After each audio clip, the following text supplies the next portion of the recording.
Your dad assassination shook the whole country. Yeah. It's a story I can't forget. It's a story many people can't.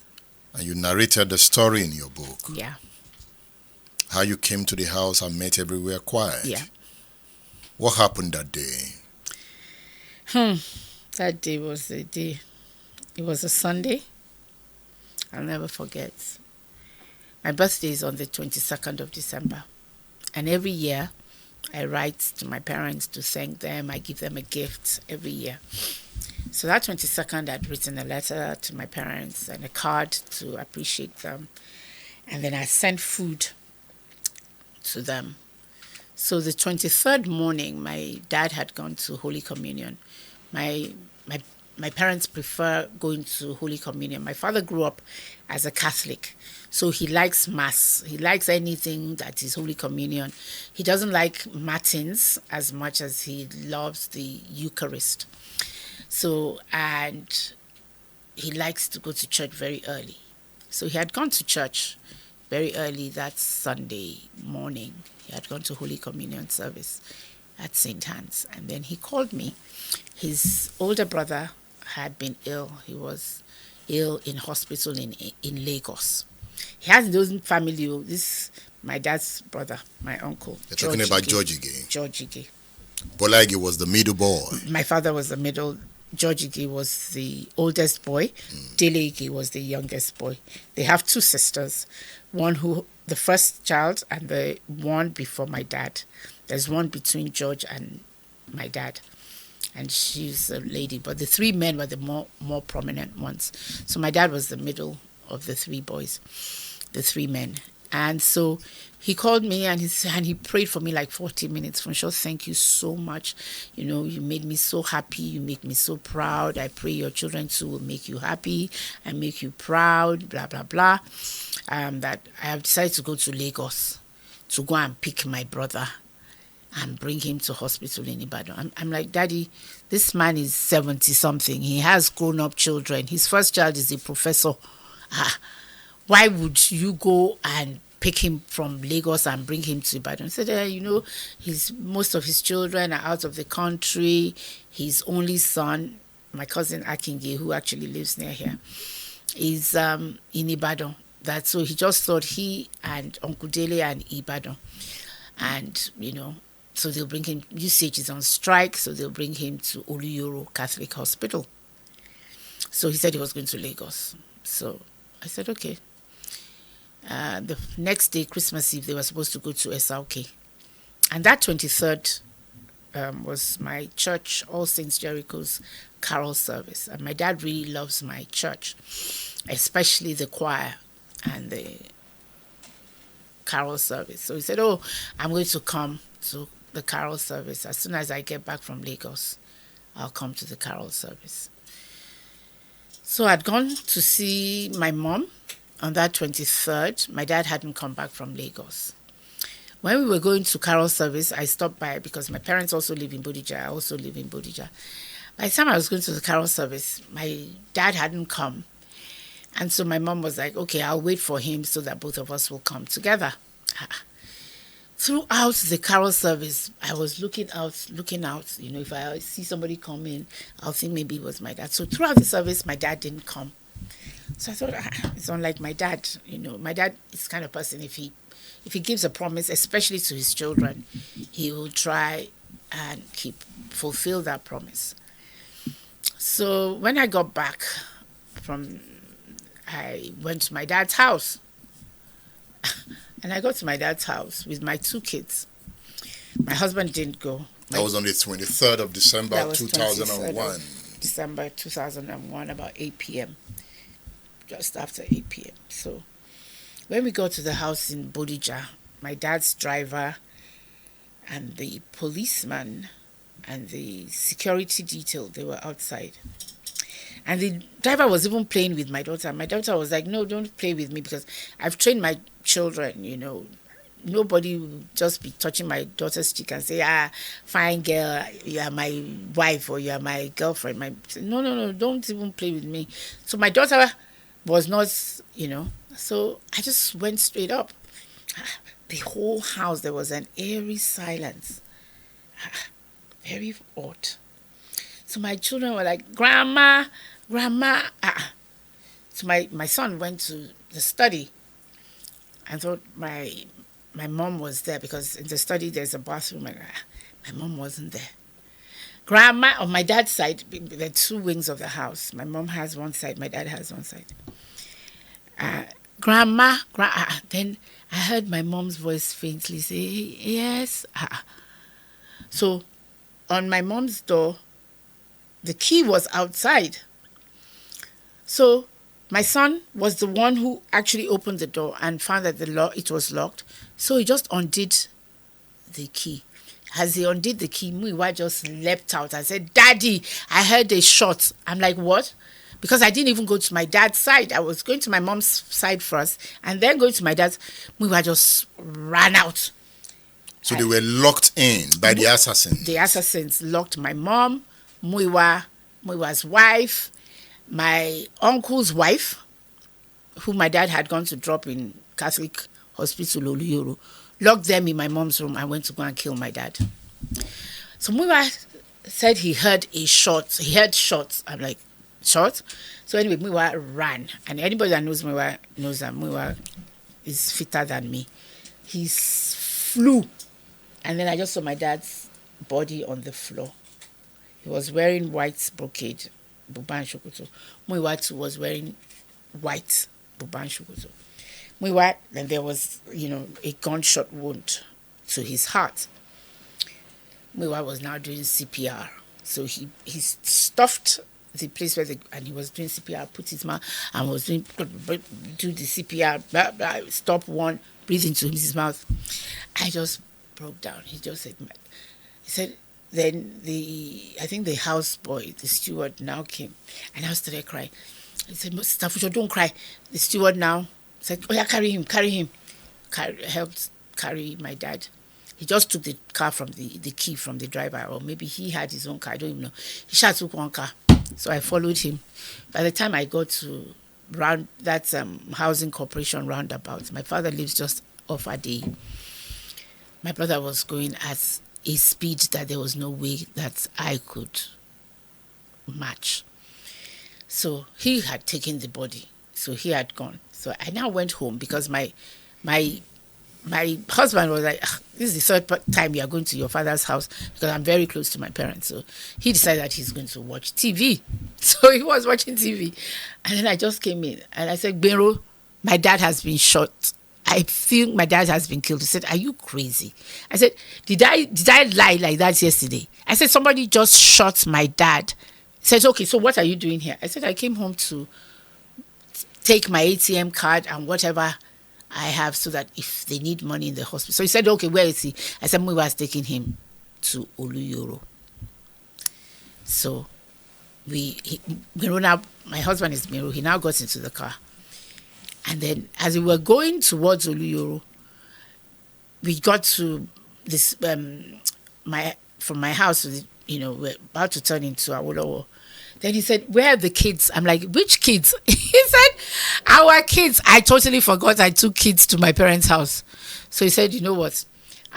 Where's mom? I said, mom is in the house with the kids. So he said, okay, I'll go and drop you in the house with the kids. By the time I got to the house with the kids, my mom was on the floor. My children were on the floor outside.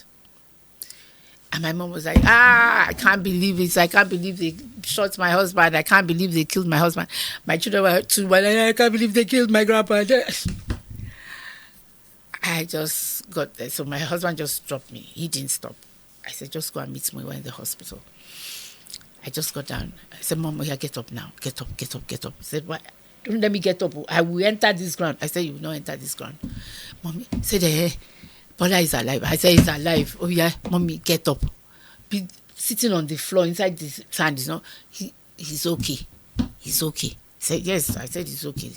You saw him? I said, yes. Me that I didn't even reach the hospital. I said, I saw him. I said, oh yeah, Kayode, Ayotunde, get up. Oh yeah, hold grandma. So I held my sister-in-law, Muiwa's wife. She had curled into the generator room. We didn't even know that was where she was, or the security. She had curled like this, like a fetus. She was just shaking. So I said, oh yeah, get up. get up, get up. Said, Auntie, did they kill Daddy? I said, no, get up. So I persuaded them. We all went inside. And then a few minutes later, maybe like 30 minutes, 40 minutes, Muiwa came. His whole body too, it was drenched. My uncle was in one room. He had prostate cancer and he actually died the day after my father's funeral in Oluyoro. My dad's dead, but the nurses that were there, my dad had come, giving them money. This is for Christmas. I'm going to Esauki. Tomorrow, when I'm coming on Boxing Day, I'm going to be here. So they all still had the Christmas money my dad had given them when they brought my dad's corpse inside. So they were so shocked. He had been there earlier. He had been there like 2 hours before. When he brought his elder brother. When he brought his elder brother for admission. And then my husband had gone to tell his younger brother that my dad had been shot. So my husband went to pick my Uncle Dele. So as Uncle Dele got there, he fainted. So there were 3 Ige brothers, the dead one, the dying one, and the fainted one. And one of the nurses, my uncle didn't know what was happening. And they said, I think they brought the VIP because there's so much commotion going on. So when he realized that this is the older brother of the person that died, he just said, I think it is Bola. So she just said that. So another nurse now came in. I said, oh yeah, no, so yeah, come out, So that was how they avoided telling my uncle.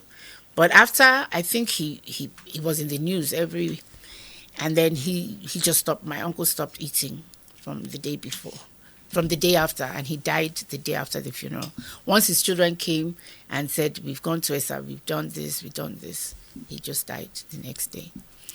When you got to the house that day and you met the compound code, yes, where were his security orderlies? Because at that time he was the Attorney General of the Federation and the Minister of Justice. Where were the security men that were detailed to take care of him? Well, I saw 2 of them there. They were there. By the time I came back, they were there. By the time you came back, they were there? Yeah, by the time I got there, they were there. But from the countenance of the policeman, I knew because Muiwa wanted to, because they now came to Oluyoro. And my brother was like, where were you when my dad was shot? Where were you? And he was, so to avoid a commotion, I think they took my dad's body into the theater and told Muiwa that they were going to do a surgery so that Muiwa could at least leave the place, because apparently he was so irate. And Muiwa saw a ladder. They were painting for Christmas. Muiwa climbed the ladder so that he could look into the theater to see if indeed they were doing anything to my dad. So I think Muiwa actually went through a lot more, because funny enough, both my mom and my dad, he was the one that carried them to the hospital. And, so it's actually had more damaging effects on him psychologically. And he was, so he went with my dad to Lagos, and he knew that my dad, the excuse they gave was that my dad told them to go and eat. Now, there was food in the house. There were cooks in the house. And they were still going to take my auntie to her son's house in Oluyole Estate. So Muiwa claimed, he was in the car, that my dad never told them to go out to go and eat. But obviously, they knew they were going to come and kill my dad. So I was the unknown factor. Because if I did not come in, they would have been like the heroes and said, we just came and met him. And by the time, we now discovered that by the time I came, they had actually seen my dad's dead body on the floor. They had seen it? They had seen and it. Pretended that they didn't see. So the point is that when the assassins came, Bola Ige's security men were not around. They said they were not around. They had locked my brother up, so nobody knew if indeed They were there, and they let those ones go in and do their work. But the excuse they gave was that they were not there. That's the excuse. All of them. All of them. And then 64 rounds of ammunition was locked up inside a cupboard. Who locked it up? The security detail. So they were not armed when they left. They were not armed when they left. They were not armed at any time. They did not plan to be armed. They had disarmed themselves.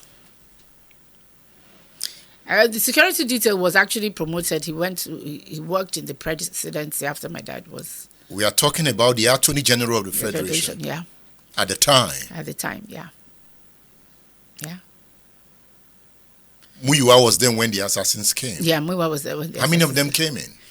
I don't know. But Muyiwa said he recognized, because during the court proceedings, he actually recognized one of them who was not locked up, and he identified the person. But like now, the states themselves, they proclaimed a nolle prosequi, that there was nothing to prosecute, so they left them. Everybody's free. Nobody's been jailed or anything for Bola Ige's murder. Your mom wanted to see justice. My mom wanted to see justice because she's a judge and I'm a lawyer. And so it's a criminal matter. So it's the state versus the defendants. We, as his children, could only give the supports that we saw the government needed, and that was to give our testimony. So my brother was giving his testimony, and my mom would follow us to court. And then the main prosecution witness, who was the security guard in my father's house, he was put in the next door cell or something to the people who did it. And obviously they must have told him they were going to kill his parents or something. So when he went to court, he denied everything that he said. My mom died the next morning. Your mom could not take it? My mom just said, I can't believe it, that this justice system that she and her husband worked for, my dad as a lawyer, she as a judge, that when Sugarba's case was on in Maiduguri, my dad, they wanted to excommunicate him, say that he's not a Nigerian, that he's a foreigner. But, my dad did pro bono and went to Maiduguri to go and defend Sugaba when they wanted to send him out of Nigeria, excommunicate him from Nigeria. It was my dad. And so my mom was like, Bola that will fight for any other person's rights. So they will now kill him like this. And then, she told Muyiwa that she wasn't feeling well. That day, the day before, 9th of April, I was in my school. Muyiwa went to Lagos for a meeting. Then my sister-in-law, Muyiwa's wife, called me that my mom wasn't feeling very well. So I left my office. I went to her. And when I got there, my dad's doctor was Wale Okedino, so he came. We called him. He came to take blood samples from my mom.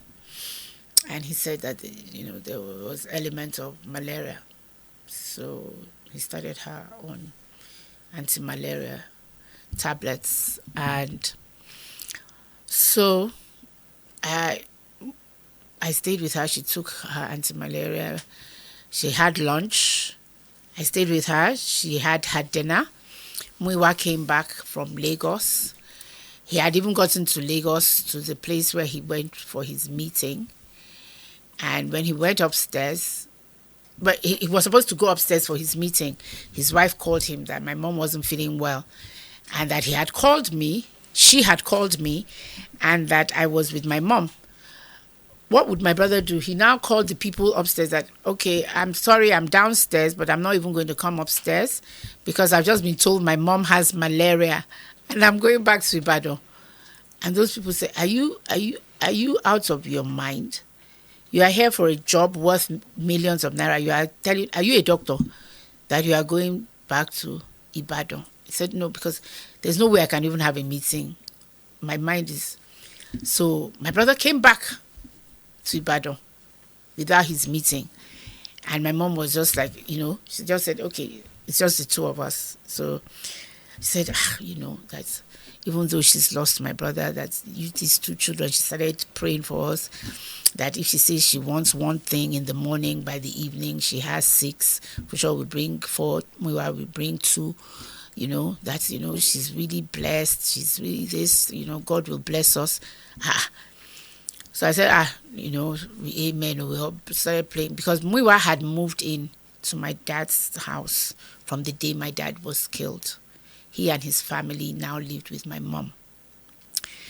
So, and we always tease my mom that Muiwa is her favorite because he's the last child. And my mom never used to say no, that Muiwa is not her favorite. Everybody knew that Muiwa is her favorite.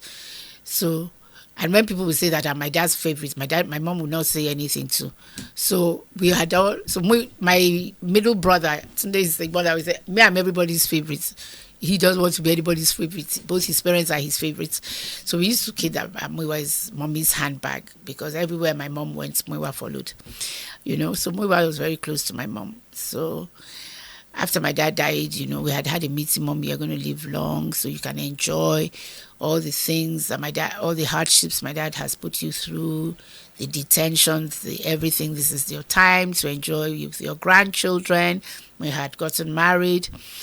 We didn't know my mom was going to die 16 months later. So overnight, my mom just ruptured a vein behind her eye. And she too just died. She too died on a Thursday morning, April the 10th, 2003. Yeah. So that was the most devastating thing for Muiwa and I. Muiwa was just like, how? We just lost our dad. We just did the 1-year anniversary. They now killed our mom. As far as it's concerned, these are two people. They've got blood on their hands. So, Funsho, why am I even saying amen to that? They are saying we have become orphans. Do I know what that means? I said, okay, what are we going to do now? They are both dead now. So he was like, no, he's not accepting it. He can't even accept my dad's own. He's not accepting my mom's own. So it was very, very traumatic because, now with hindsight, I'm the only one that turned 40 with my parents alive. By the time my dad died the day after I turned 41. My brother died 6 weeks to his 31st birthday. Muiwa was only 33 when my parents died. So it's been tough on him more than me. So when the principal witness recounted, Mom knew it was over. My mom knew it was over. And the principal witness was the gate man of the house. It was our own private security. It was not the one by the government. And so he's the one that Bola Ige employed. Yes. So he's known to the house. Yes. He's like a member of the family. Yes. And he even though he came from a security company. Okay. But it was the family that pays him. And the security company later said that it was because the people that the defendants were putting pressure on him, and they said they were going to kill his family. And if he stuck with his story. So the poor guy recanted. What was his initial story? His initial story is that he saw these people come in, and then he now got to... I was able to identify them? Yeah. At least he was able to say that my dad's security details were not there, and that some people had come in, and then when my driver... And then had said that I had come back... there was no eating place around there. My dad, between the time my dad was killed and I came in, was 17 minutes. So my dad's security people didn't go far, if indeed they went anywhere. So, and there's no way that if anybody from their countenance, but funny enough, the security man, the security detail that was promoted after my dad's, he's now dead. When I saw that he died, I said to my brother, I said, so this man can die? He thought that they would never die, you know. So it was very sad because all the people, my dad was the kind of person, you know, people that worked for him who would send their kids to university, who send their kids to school. You know, this particular security detail, when he bought his car, my friend bought 5 brand new tires for him. So there are people that we knew. And I know that, you know, in my short life, before there's external aggression, there must be internal collusion. So they were the weak links. Do you think it's political murder? Oh, yeah. Kola Abiola, when it happened, he said, Sis Muiwa, it's got all the fingerprints of the state on it. The fingerprints of the state. He said it's state murder. In this book, you mentioned that at some point your dad had submitted his letter of resignation. Yes. To Obasanjo? Yes. Obasanjo refused to accept the letter of resignation. Well, he accepted it, but he's told my dad that he wasn't going to let him go. But my dad said he wanted to go and rally up the progressives, and then he had gotten this appointment in the International Court of Justice in The Hague. So he was going to do that in the new year. My mom, we had been to Abuja. My mom had been given the OFR on the 18th of December. So it was on the 19th of December that my dad handed in his resignation. As the Minister of Power? As the Minister of Justice and Attorney General. Okay. You know, he was power before Attorney General. He was in power ministry, I think from maybe like June 1999 to 2000. Then from 2000 till he died in 2001, he was Minister of Justice and Attorney General. So he had given notice that he was leaving in March 2002. 2002. So they killed him on December 23rd. Why would they want to kill him? Why did they kill him? He was, you know, people kill what they're afraid of. People kill what they're afraid of. There were people who were afraid of him.